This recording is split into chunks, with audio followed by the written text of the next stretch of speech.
Welcome students. कल तक हमने already dissociation constant for weak acid, dissociation constant for weak base, उनकी value कैसे निकालते हैं, डिग्री ऑफ डिसोसिएशन कैसे कैलकुलेट करते हैं, डिग्री ऑफ डिसोसिएशन कैलकुलेट करने के बाद कॉन्सेंट्रेशन किस तरीके से कैलकुलेट करते हैं, ये सारे टर्म पढ़े हैं। तो हमने डिसोसिएशन कांस्टेंट फॉर एसिड के लिए फॉर्मूला डिराइव किया था कि A is equal to alpha square C, and dissociation constant for base के लिए फॉर्मूला डिसाइड किया था कि KB is equal to alpha square C। ये दोनों केसेस में ये दोनों फॉर्मूले तब आपको इस्तेमाल करने हैं जब डिसोसिएशन कांस्टेंट और dissociation constant for acid and base ये दोनों के दोनों कैसे हो, वीक हो। वीक एसिड और वीक काय के लिए, बेस के लिए वीक के वक्त ये फॉर्मूला इस्तेमाल करना है अपने को। वीक के वक्त, आई रिपीट, अगर नहीं तो प्रीवियस वीडियो का आखिरी वाले कुछ 5-10 मिनट रिपीट देख लीजिएगा, आपको चीजें समझ में आ जाएंगी कि dissociation constant for weak acid and weak base के लिए फॉर्मूला है जो अपने को अप्लाई करना है। अगर वीक एसिड और वीक बेस नहीं दिया, सिर्फ एसिड और बेस लिखा गया है, तो इन दैट केस फॉर्मूला अपना बनता है 1 माइनस अल्फा, और केबी वाला फॉर्मूला होता है alpha square upon 1 minus alpha. ये दोनों, तो ये डिफरेंस समझ लीजिएगा, ज्यादा आसान हो जाएगा। ये फॉर्मूला आपको कब इस्तेमाल करना है, जब आपको क्वेश्चन में एसिड और बेस के बारे में लिखा गया है, और वेदर इट इज, अगर क्वेश्चन में वीक एसिड, वीक बेस ऐसे वर्ड लिखे गए तो ऊपर वाले फॉर्मूले अपन इस्तेमाल करने वाले हैं, ठीक है। तो अगर हम बात करें पहला क्वेश्चन, दैट इज हमें होमवर्क स्टार्ट करना है क्वेश्चन नंबर, दैट इज जिसे हम कंसीडर करेंगे क्वेश्चन नंबर 4 से, ठीक है। क्वेश्चन नंबर 4 से आगे फर्दर होमवर्क है जो अपने को सॉल्व करना है, और क्वेश्चन नंबर 4 से लेकर क्वेश्चन नंबर 18 तक मैं लिख लेता हूँ यहाँ पे। क्वेश्चन नंबर 4 से लेकर क्वेश्चन नंबर 18 तक सारे होमवर्क आपको सॉल्व करने हैं इस पर्टिकुलर टॉपिक पे। मैं कुछ क्वेश्चन आपके करवा के ले रहा हूँ, तो आप लोग जानकारी के हिसाब से बराबर लीजिएगा इसको कैसे करके। शीट आप सबके पास होगा, ठीक है। तो पहला question, question number 4, ammonium hydroxide is 2% dissociated. Ammonium hydroxide is 2% dissociated in its 0.1 molar solution. Ammonium hydroxide is 2% dissociated. 2% dissociated मतलब अगर हम अल्फा कैलकुलेट करें तो अल्फा यानी क्या होता है, डिग्री ऑफ डिसोसिएशन यानी कितने मोल डिसोशिएट हुए। Degree of dissociation of NH4OH, degree of dissociation of NH4OH। तो अगर आप वैल्यू समझ लीजिएगा कि अगर आप परसेंट डिसोसिएशन का आंसर निकालते हैं, तो जो भी अल्फा का आंसर है उसको मल्टीप्लाई कितने से करना पड़ता है, 100 से। कितने से मल्टीप्लाई करना है, 100 से। तो अगर अल्फा का आंसर निकालना है तो वो वैल्यू कैसे निकलेगी, परसेंट डिसोसिएशन डिवाइड बाय 100। तो अगर आप समझ पा रहे हो तो एक चीज वहां पे लिखिए, क्वेश्चन में पहले लाइन लिखी है, ammonium hydroxide is 2% dissociated. 2% already दिया गया है, 2% दिया गया है, तो यहाँ पे वैल्यू कितना रखोगे, 2, क्योंकि वो परसेंट में डिसोसिएशन वाला आंसर है, वो 2 डिवाइड बाय कितना रखना पड़ेगा, 100। परसेंट डिसोसिएशन वाला आंसर था ना, 2% डिसोसिएट बोला गया है। क्वेश्चन नंबर 4 की बात कर रहा हूं, ठीक है। 2% डिसोसिएट बोला गया है तो 2 ऑलरेडी लिखना पड़ेगा, 2 बाय 100, तो that is 2 by 10 to the 10 square, that is जिसका अगर वैल्यू अगर हम समझे तो वो हो जाएगा 2 into 10 to the power -2, 2 into 10 to the power -2। ये वैल्यू हमने लिख लिया। आगे क्या बोला है, इन इट्स 0.1 मोलर सॉल्यूशन। इसके बाद वाला आंसर हम आगे लिखेंगे कि कंसंट्रेशन कितना बोला गया है, 0.1 मोलर। C यानी क्या होता है, कंसंट्रेशन। C यानी क्या होता है, कंसंट्रेशन। वहां पे क्वेश्चन बार-बार देखिएगा, क्या बोला है, dissociated in its 0.1 molar solution. 1 molar बोला है ना, तो मोलरिटी, और मोलरिटी क्या एक्सप्रेस करने वाला टर्म है, कंसंट्रेशन एक्सप्रेस करने वाला टर्म है। दैट्स व्हाई कंसंट्रेशन की जगह क्या आएगा, C। अब calculate the dissociation constant of ammonium hydroxide. क्या कैलकुलेट करना है, dissociation constant dissociation constant of ammonium hydroxide. NH4 मतलब अमोनियम और OH मतलब हाइड्रोक्साइड, ठीक है। अब इसके लिए नाम है तो OH है, तो अकॉर्डिंग टू अरेनियस जहां जहां OH होता है उसे हम क्या कहते हैं, वो है बेस। वो क्या कहलाता है, बेस। अगर OH वाला बेस कहलाएगा तो यहाँ पे जो डिसोसिएशन कांस्टेंट निकलेगा तो बाय यूजिंग फॉर्मूला कह सकते हैं आप, बाय यूजिंग फॉर्मूला अपन ये चीज कैलकुलेट कर सकते हैं। डिसोसिएशन कांस्टेंट फॉर NH4OH मतलब Kb का वैल्यू अपने को कैलकुलेट करना है, question mark. By using formula क्या आएगा, Kb is equal to alpha square C। Alpha का वैल्यू यहाँ से आया है, C का वैल्यू ऑलरेडी है अपने पास। अल्फा का वैल्यू कितना दिया है, that is 2 into 10 to the power -2, देख लीजिएगा 2 into 10 to the power -2, -2 का क्या आएगा स्क्वायर, और C का वैल्यू कितना है 0.1, C का वैल्यू कितना है 0.1।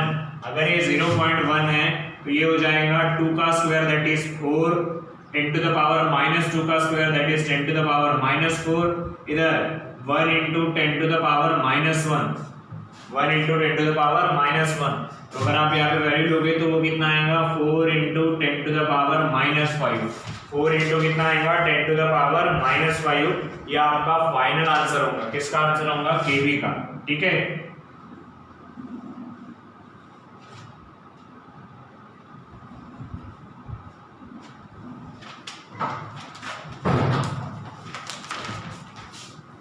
यही वाला देन ये क्वेश्चन नंबर 4 होने के बाद इससे से रिलेटेड आपको अपने को पता है कि आपको क्वेश्चन नंबर 4 से लेकर क्वेश्चन नंबर 18 तक सारे छुड़ाने। तो क्वेश्चन नंबर 4 का आंसर तो आपका हो गया। क्वेश्चन नंबर 4 होने के बाद आपको वैल्यू क्वेश्चन छुड़ाना है, question number 5, question number 6 and the as well as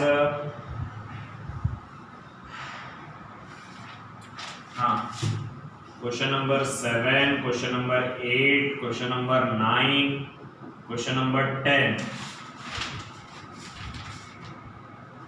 सारे आपको छुड़ाने हैं, ठीक है। क्वेश्चन नंबर 4 के अनुसार ही यहाँ पे dissociation constant for NH4OH that is OH है तो बेस है, इसलिए Kb वाला लिया है। अगला क्वेश्चन नंबर 5 जब आप छुड़ाओगे, क्वेश्चन नंबर 5 जब आप छुड़ाओगे, ये वीडियो पॉज करके अभी छुड़ा लीजिएगा तो आपको आसान जाएगा। क्वेश्चन नंबर 5 में आपको बोला गया है weak monobasic acid, a weak monobasic acid, basic acid बोला है ना, तो फॉर्मूला किसका लगेगा, Ka का फॉर्मूला लगेगा alpha square C। Alpha square C का अगर वैल्यू लगेगा तो वहां पे अगेन अल्फा का वैल्यू दिया गया है, C का भी वैल्यू दिया गया है, आपको Ka का वैल्यू निकालना है। क्वेश्चन नंबर 5, ठीक है। क्वेश्चन नंबर 6 में आपको again dissociation constant for acid निकालना है। एसिड निकालना है मतलब Ka निकालना है। क्वेश्चन मेरे साथ पढ़ लीजिएगा, वीडियो पॉज करके देख लीजिएगा। Ka निकालना है और वहां पे बात बोली गई है कि Ka निकालने के लिए अल्फा का वैल्यू दिया गया है और C का वैल्यू के लिए बोला है डेसीमोलर। तो डेसीमोलर के लिए मैं यहाँ पे लिख के देता हूँ कि C यानी 1/10, डेसीमोलर यानी होता है 0.1 मोल, डेसीमोलर यानी होता है 0.1 मोल। ये किसके लिए, क्वेश्चन नंबर 6 के लिए, किसके लिए, क्वेश्चन नंबर 6 के लिए, ठीक है।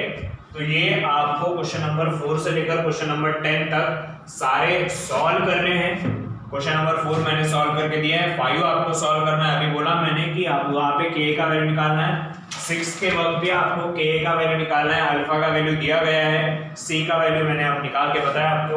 उसी प्रकार 7, 8, 9, 10 ये सारे क्वेश्चन आपको छुड़ाने हैं, ठीक है। वीडियो पॉज कर लीजिएगा। अभी मैं पहले बता रहा हूँ इन दोनों के अलावा तीसरा कोई फॉर्मूला नहीं लगेगा, इन दोनों के अलावा और तीसरा कोई फॉर्मूला, कोई एक वैल्यू नहीं लगने वाला है ना। आपको उसको कहीं कैलकुलेट करते वक्त डिफिकल्टी आएगी।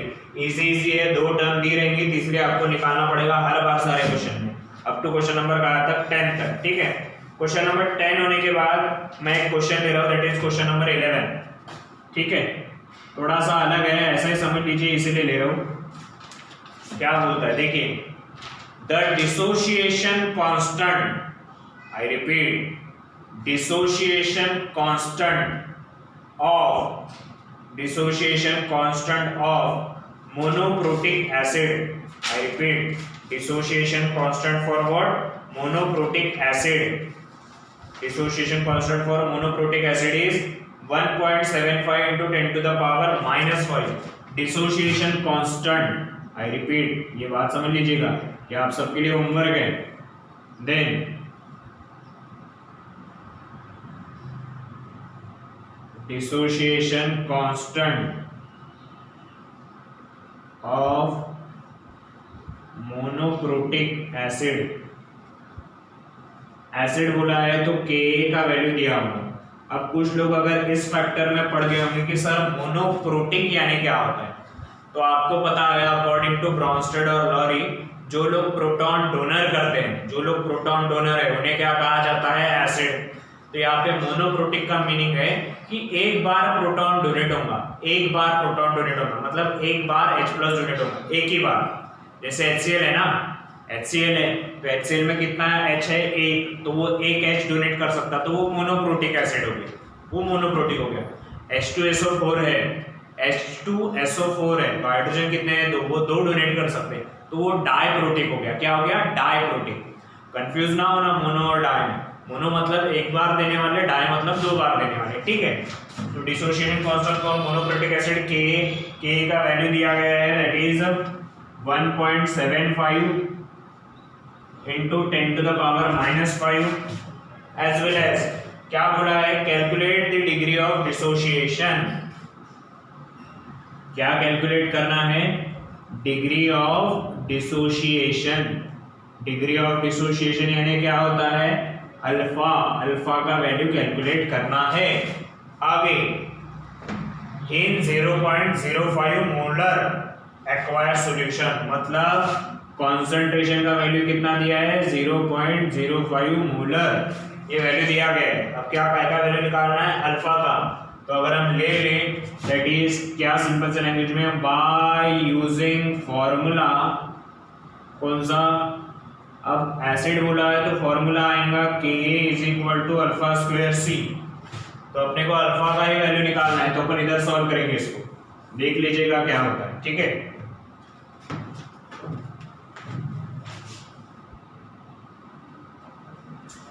अब इसका वैल्यू कैसे सॉल्व करेंगे? Ka = अल्फा स्क्वायर C है, तो अल्फा स्क्वायर Ka/C हो जाएगा. यहाँ पे ये C डिवाइड में चला जाएगा. आगे अल्फा का वैल्यू निकालते वक्त square root of Ka/C. K का वैल्यू कितना दिया है? 1.75 into 10 to the power -5, और C का वैल्यू कितना दिया है? 0.05. इसको अगर मैं सॉल्व करूं तो answer 1.75 into 10 to the power -5, नीचे 5 into 10 to the power -2. Point shift किया, रीअरेंज किया. ठीक है. वैल्यू अगर मैं लिख लूं तो अगेन क्या बचेगा? 1.75 5 into 10 to the power -2 ऊपर जाएगा, +2 हो जाएगा, तो आंसर बचेगा -3. क्या बचेगा आंसर? -3 आंसर बचेगा. ऑब्वियस है -3 आंसर बचने के चांस है.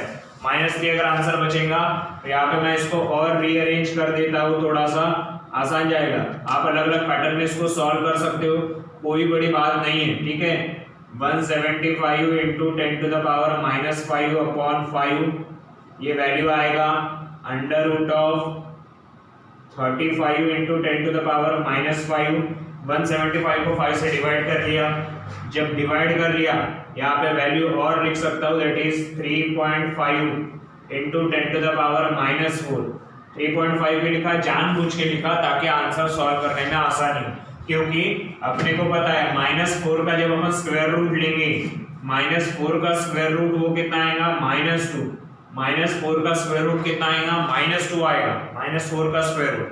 और 3.5 का स्क्वायर रूट आप कैसे देखोगे?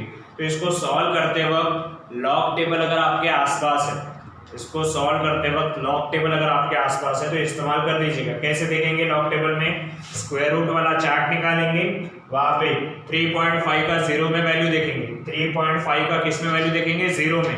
3.5 का किस में वैल्यू देखेंगे? 0 में. तो आपका आंसर आता है 1.871.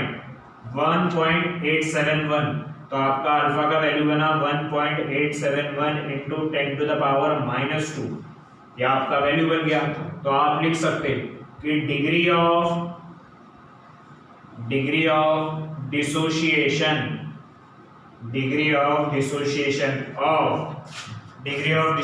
Of monoprotic acid is 1.871 into 10 to the power -2, यह आपका वैल्यू हो गया या ये आपका फाइनल आंसर हो गया। ठीक है, उसी प्रकार मैंने यहाँ पे एक फाइनल स्टेटमेंट नहीं लिखा है, तो आप लोग यहाँ पे लिख दीजिएगा फाइनल आंसर। इसके बाद यहाँ पे क्या लिखेंगे आप कि dissociation constant for base is 4 into 10 to the power -5। Dissociation constant for base is 4 into 10 to the power -5। I repeat, यहाँ पे कोई यूनिट नहीं होता, ना अल्फा का कोई यूनिट होता है। यूनिट अगर किसी का रहेगा तो सी का रहेगा और किसी का नहीं रहता। ठीक है, तो यहाँ पे फाइनल आंसर क्या लिखेंगे, dissociation constant for base is 4 into 10 to the power -5।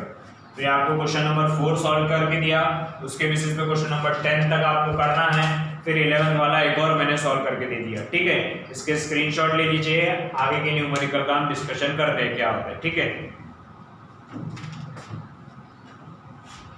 और हो सके तो वीडियो पॉज करके अभी ही आगे के क्वेश्चन सॉल्व कर लीजिएगा। मतलब बता देता हूँ कि क्वेश्चन नंबर 11 होने के बाद, इधर लिख देता हूँ ताकि आसान हो जाएगा।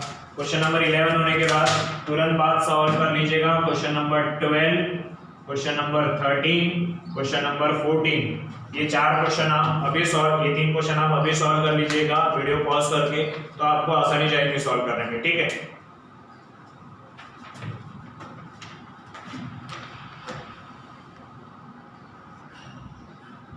देन क्वेश्चन नंबर 14 तक सॉल्व करने के बाद आगे हम डिस्कस करते हैं क्वेश्चन नंबर 15, क्योंकि थोड़ा सा अलग है और ऑनलाइन लेक्चर इसलिए ज़्यादा क्वेश्चन लेने पड़ रहे हैं, तो आप बराबर ध्यान दीजिएगा क्वेश्चन नंबर 15। ठीक है, होप करता हूँ कि वीडियो पॉज करके आपने क्वेश्चन नंबर 14 तक सारे छुड़ा लिए होंगे अभी, और 15 के आप आगे का वैल्यू कैलकुलेट करेंगे। तो क्या बोला है क्वेश्चन नंबर 15,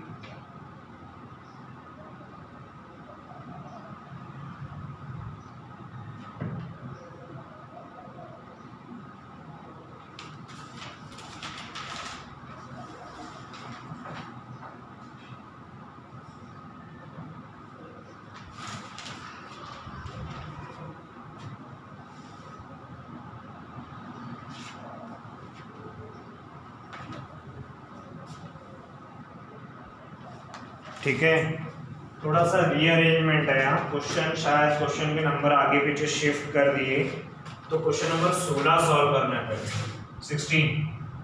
ठीक है, 16 सॉल्व करना है, 15 वाला मैं ले रहा हूँ वापस। ठीक है, 15 वाला मैं लूंगा, दैट इज क्वेश्चन नंबर 16 हम सॉल्व करेंगे। दैट इज क्या होता है, a weak monobasic acid is 12% dissociated. बराबर सुन लीजिएगा, a weak monobasic acid, a weak क्या monobasic acid is 12% dissociated, 12% dissociated.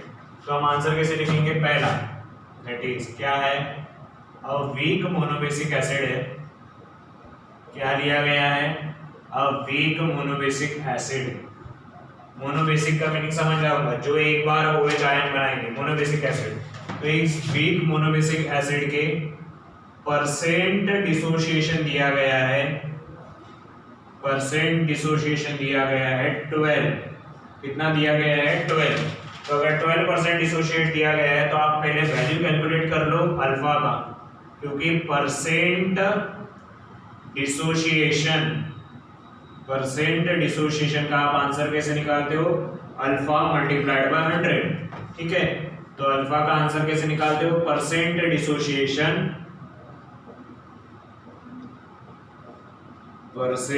Dissociation upon कितना, 100।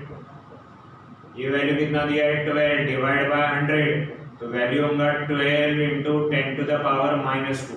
यह आपके अल्फा का आंसर निकल गया। आगे क्या बोला गया है, डिसोशिएटेड इन 0.05 मोलर सॉल्यूशन। तो अल्फा का वैल्यू दिया गया है, तो यहाँ पे सी का भी वैल्यू दिया गया है, दैट इज 0.05 मोलर। ये सी का वैल्यू हो गया, अल्फा और सी का वैल्यू हो गया। अब क्या बोला गया है, that is what is the percent dissociation in 0.15 molar solution. मतलब अब क्वेश्चन समझने की कोशिश करो कि पहले केस का आपका आंसर दिया है 12 इंटू 10 टू द पावर -2 और सी का वैल्यू दिया है 0.05 मोलर। दूसरे केस में सी का वैल्यू बोला गया है आपको, दैट इज 0.15 मोलर। तो आपको अल्फा का आंसर पूछा गया है। मतलब एक क्वेश्चन में दो कंडीशन, पहले केस में आपको अल्फा और सी दिया गया है, दूसरे केस में सी दिए गए तो अल्फा निकालना है। निकालेंगे कैसे, पहली वाली जो गिवन वैल्यूज है उनकी मदद से, पहली वाली जो गिवन वैल्यू है उनके मदद से अपन इसको इजीली कैलकुलेट कर सकते हैं। इसको इजीली क्या कर सकते हैं, कैलकुलेट कर सकते हैं। अब ये जो पहले वाला अल्फा है, अब ये जो पहले वाला अल्फा है, ये जो पहले वाला अल्फा है, कैसे कैलकुलेट कर सकते हैं। ये पहले वाले अल्फा को अपन अल्फा 1 ले लेते, दूसरे वाले अल्फा को अल्फा 2 ले लेते, पहले वाले कंसंट्रेशन को C1 लेते, दूसरे वाले कंसंट्रेशन को क्या ले लेते, C2 लेते। तो दैट इज अगर ये वैल्यू है तो अपन लिख सकते हैं कि क्या लिख सकते हैं, पहला वाला जो अल्फा है वो अल्फा 1 ले लिया, दूसरा वाला अल्फा 2 कैलकुलेट करना है। पहला वाला कंसंट्रेशन C1 ले लिया तो दूसरा वाला कंसंट्रेशन क्या रहेगा, C2 रहेगा। अगर ये है तो इस बेसिस पे एक लाइन लिखेंगे, if alpha 1 and alpha 2 are the values of degree of dissociation, are the values of degree of dissociation of two different concentrations C1 and C2 respectively, then अब वैल्यू कैलकुलेट कर लेते हैं। अब अगर आप पहले वैल्यू के लिए निकाल लेंगे तो Ka का वैल्यू क्या होगा, अल्फा स्क्वायर C। ये इक्वेशन पता है अपने को क्योंकि एसिड बोला गया है, एसिड बोला गया है तो Ka लेना पड़ेगा। अब पहली कंडीशन के लिए लोगे तो आप क्या आएगा, Ka is equal to alpha square 1 and C1, ये पहले कंडीशन के लिए हो गया। दूसरे कंडीशन के लिए लोगे तो क्या होगा, Ka is equal to alpha square C and C2 square, alpha 2 square and C2 square, ये दोनों वैल्यू होंगे। अब डिफरेंस क्या है, दोनों अलग अलग वैल्यू दी है, दोनों वक्त अल्फा का वैल्यू अलग अलग है, C का वैल्यू भी अलग अलग है, लेकिन K is for what, constant ना। तो कांस्टेंट का वैल्यू हर कंडीशन में क्या होगा, सेम होगा, क्योंकि कांस्टेंट अगर बोला गया है तो कांस्टेंट का वैल्यू हर जगह कांस्टेंट ही आएगा ना। तो इस वाले का K और इस कंडीशन में का K, दोनों कंडीशन में के K क्या होंगे, सेम होंगे। अगर दोनों कंडीशन में के K सेम होंगे, देयरफॉर अपन ऐसा लिख सकते हैं कि alpha 1 square and C1 square is equal to alpha square 2 and C2 square. Why reason, because दोनों की लेफ्ट हैंड साइड समान है, तो राइट हैंड साइड अनडाउटेडली क्या होगी, समान ही होगी, क्या होगी, सेम ही होगी। अगर सेम हो गई तो यहाँ पे वैल्यू जब रखेंगे तो अल्फा 1 का वैल्यू रखेंगे, दैट इज कितना हो जाएगा, वो वैल्यू दिया गया है 12 इंटू 10 टू द पावर -2 का स्क्वायर मल्टीप्लाइड बाय C1 का आंसर, दैट इज कितना आएगा, 0.05 का स्क्वायर। अब अल्फा का आंसर निकालना है तो अल्फा स्क्वायर और C2 का आंसर 0.15 का स्क्वायर।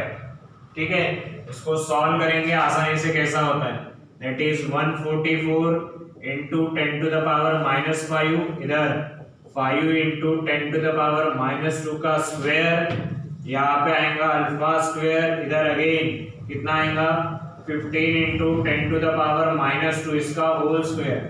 अगेन आप इसको सॉल्व करोगे 144 इंटू 10 टू द पावर -4, 5 का स्क्वायर 25, यहाँ का -4 आएगा। अगेन अल्फा स्क्वायर 2 स्क्वायर का वैल्यू, इधर 15 का स्क्वायर होगा 225 मल्टीप्लाइड बाय -4। ठीक है, अब अगर आप अल्फा 2 स्क्वायर का वैल्यू निकालने जाओगे तो वो आएगा 144 into 10 to the power -4 multiplied by 25 into 10 to the power -4 divide by 225 into -4। ये वैल्यूज आएंगी जो कि गिवन दी गई है और इसी के बदौलत अपन वैल्यू कैलकुलेट करेंगे कि कितना आने के चांसेस है और बाकी सारा वैल्यू क्या क्या आने के चांसेस है। ठीक है, वैल्यू कुछ गलत लिखा गया, हाँ एक गलती हो गई है मुझे, एक गलती हो गई है क्योंकि हमारा वैल्यू C1 होता है, हमने C1 का स्क्वायर लिया है जो कि नहीं चाहिए। ठीक है, गलतियां बहुत बार हो जाती है। ठीक है, यहाँ पे स्क्वायर नहीं चाहिए, मैंने स्क्वायर लिखा है यहाँ से गलती से, जो नहीं होना चाहिए ये स्क्वायर नहीं है क्योंकि फॉर्मूला हमारा अल्फा स्क्वायर सी है तो स्क्वायर नहीं आएगा। यहाँ पे भी स्क्वायर नहीं चाहिए, ये स्क्वायर आएगा ही नहीं। अगर स्क्वायर नहीं आएगा तो इक्वेशन रीअरेंज करके सॉल्व कर लेंगे कि होता क्या है। ठीक है, थोड़ी सी गलती होगी मेरे से, बराबर ध्यान रखना क्योंकि मैंने sec2 स्क्वायर लिया, थोड़ा सा जल्दी में गलती हो गई। ठीक है, वैल्यू सॉल्व करते वक्त अगेन कितना आएगा, ये 144 इंटू 10 टू द पावर -5, इधर आएगा 5 इंटू 10 टू द पावर -2, ये वैल्यू बनेगा अल्फा 2 स्क्वायर, इधर आएगा 15 इंटू 10 टू द पावर -2। आगे alpha 2 square is equal to 144 into 10 to the power -5, 5 into 10 to the power -2 upon 15 into 10 to the power -2। ये solve हो जाएगा, क्यों, ये इधर डिवाइड में आएगा, अगर डिवाइड में आएगा तो 5 1 जा 5, इधर आएगा 3, ये कैंसिल हो जाएगा। तो alpha 2 square 144 upon 3 into 10 to the power -4, इसको अगर सॉल्व करेंगे 3 से डिवाइड करेंगे तो 3 4 जा 12, 4 2 बचा, 3 7 जा 20, 3 8 जा 48 इंटू 10 टू द पावर -4, 48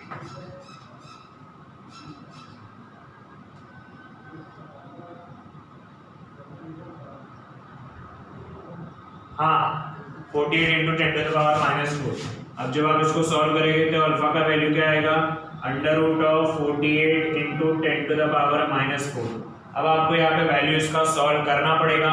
कैसे सॉल्व कर सकते हैं, आपके पास स्क्वायर रूट वाला टेबल है, स्क्वायर रूट वाला टेबल है, स्क्वायर रूट वाले टेबल में आप जाइए, वहाँ पे 48 का वैल्यू देख लीजिएगा क्या आता है स्क्वायर रूट में। ठीक है, अगर आप वैल्यू देखोगे तो आपको अल्फा 2 का आंसर मिल जाएगा। क्या हो जाएगा, आपको अल्फा 2 का आंसर मिल जाएगा इस पर्टिकुलर कंडीशन में। आपके पास स्क्वायर रूट वाला टेबल है यहाँ लॉग टेबल में, वहाँ पे जाके 48 वाला टर्म का वैल्यू निकाल कर आप उसको अल्फा 2 का आंसर निकाल लोगे। तो इन दैट केस आपका जो डिग्री ऑफ डिसोसिएशन दिया था, सेकंड केस वाला, वो आप यहाँ से छुड़ा लोगे। ठीक है, वो आप यहाँ से क्या कर लोगे, कैलकुलेट कर लोगे। ठीक है, रहेगा ध्यान में, इसको छुड़ा लीजिएगा। ठीक है, इसके बाद अपन नेक्स्ट क्वेश्चन करेंगे।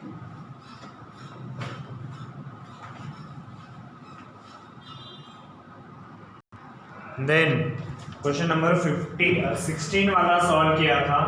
अब 16 के बाद नेक्स्ट क्वेश्चन जो आपके बचे हैं सॉल्व करने के, वो है question number 15, question number 17 and question number 18। थोड़ा सा रीअरेंजमेंट में गलत हो गया, क्वेश्चन नंबर 16 पहले चाहिए, क्वेश्चन नंबर 15 बाद में चाहिए, लेकिन पहले दे दिया गया, गलती से हो गया वो, दैट इज राइटिंग क्या कहेंगे, डीटीपी की वजह से गलत आगे पीछे हो गया, लेकिन आप उसको समझ सकते हैं। अपने को क्वेश्चन नंबर 15, 17 और 18 ये तीन जो बचे ये अपने को सॉल्व करना है। यहाँ से आगे देखिएगा क्वेश्चन टोटली डिफरेंट रहते हैं। क्वेश्चन नंबर 15 जो टोटली डिफरेंट है और अलग है, इसमें अपने को कैलकुलेट क्या करना पड़ता है और बाकी सारा। पहले तो क्वेश्चन लिख लेता हूँ ताकि आपको आसानी हो जाए बोर्ड पे ही देखने के लिए। दैट इज वैल्यू क्या लिखा है, calculate H3O positive in 0.1 mole DMQ inverse solution of acetic acid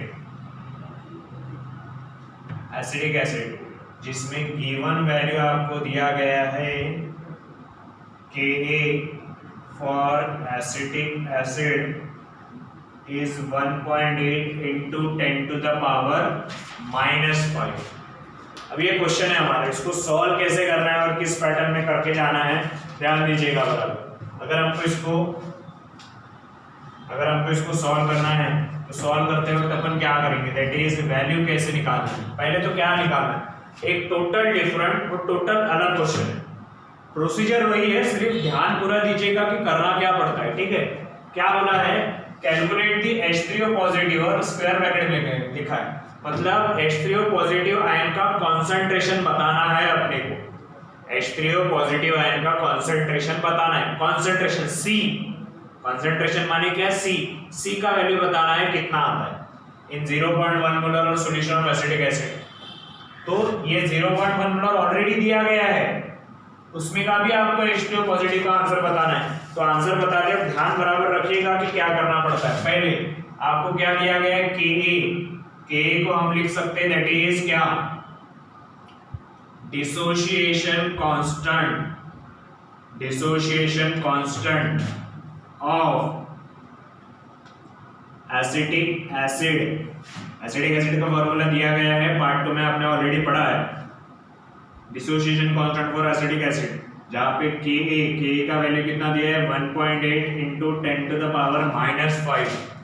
आगे क्या बोलता है, कॉन्सेंट्रेशन, इधर लिख लेते, क्या लिखेंगे, कॉन्सेंट्रेशन, मतलब किसका वैल्यू, C का वैल्यू, वो वैल्यू कितना दिया है, 0.1 मोल DM³ इनवर्स, ठीक है, मोल DM³ इनवर्स। आगे अब आपको एक इक्वेशन पता है इसको सॉल्व करते वक्त कि Ka का वैल्यू अल्फा स्क्वायर C आएगा, क्या आएगा, अल्फा स्क्वायर C आता है। लेकिन यहाँ पे अगर मैं एसिटिक एसिड को लिखूं तो ये ऐसा लिखा जाना चाहिए, CH3COOH। अब यहाँ पे वैल्यू लिखा, ये अगर लिखा है देन CH3COO नेगेटिव और साथ ही साथ क्या आएगा, H पॉजिटिव। अब सबसे इंपॉर्टेंट था, CH3COO नेगेटिव, ये एक प्रकार का वीक एसिड है, ये एक प्रकार का क्या है, वीक एसिड है। तो वीक एसिड में अगर आप लॉजिक समझो तो जब रिएक्शन शुरुआत हुई होगी तो ये कितना लिया होगा, 1, ये दोनों क्या क्या होंगे, 0, हाँ कि ना, बराबर है। जब ये आप लगे तो जो dissociation constant for weak acid और वीक बेस का वैल्यू कैलकुलेट किया है हमने, वही वाला है, उसी पैटर्न में हम कैलकुलेट करेंगे 1। अब जब रिएक्शन पहुंचेगी एट इक्विलिब्रियम, जब रिएक्शन पहुंचेगी एट इक्विलिब्रियम, तो इसमें से क्या जाएगा, 1 माइनस अल्फा, तो ये बनेगा कितना, अल्फा और अल्फा। ये भी पढ़ाया आपको, कहाँ पे, dissociation constant for weak acid, जाके वीडियो एक बार देख लीजिएगा, 1 minus alpha that gives alpha and alpha. अब यही वैल्यू अगर हम लिखें, अमाउंट प्रेजेंट एट इक्विलिब्रियम इन पर मोल DM³ इनवर्स, तो आपको पता है 1 माइनस अल्फा अपॉन V।